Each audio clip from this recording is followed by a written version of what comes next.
Hi, my name is Marius Oosthuizen. I'm a member of faculty here at GIBS. I teach on the intersection between leadership, strategy and ethics. Of course, it's increasingly important for companies and individuals to be ready to change their strategy as certain trends and issues around them unfold in the environment of business.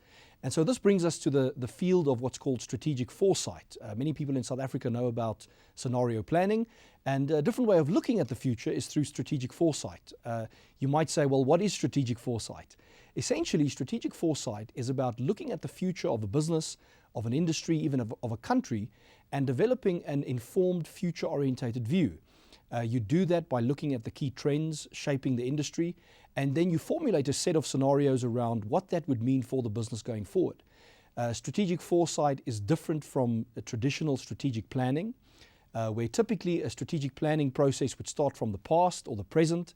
It would look at the business's key capabilities and say, well, how do we leverage those into the future? A strategic foresight process would actually start from the future. It would say, what would a bank of the future look like? What would a manufacturing process of the future look like? Or what would a customer of the future want from a business like ours?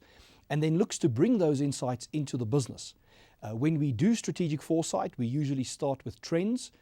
We look at the political, economic, social, technological trends, and we try to understand what the key drivers are of those trends.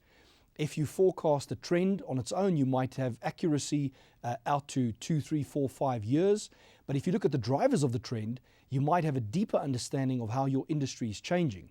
And so working with those drivers of change, using strategic foresight, we try and anticipate what the future of the industry might look like. Now, in a country like South Africa, our banks, for instance, would be grappling with changes in technology, changes in automation, social media, thinking about how do you bank individuals, how do you provide insurance to consumers in a changing environment based on technology.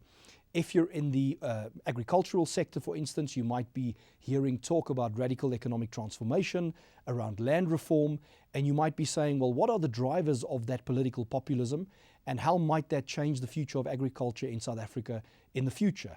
If you're in areas such as the agricultural sector providing inputs into food manufacturing, you might be hearing about a sugar tax, and you might say, well, what is the future of regulation, of policy, of legislation around sugar and production of consumer products mean for our business? And so this is really the area of strategic foresight.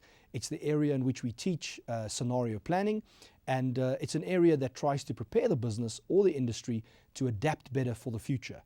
We look forward to having you back at GIBS, learning about strategic foresight, engaging the strategy of your business on this key question of how to be ready for the future.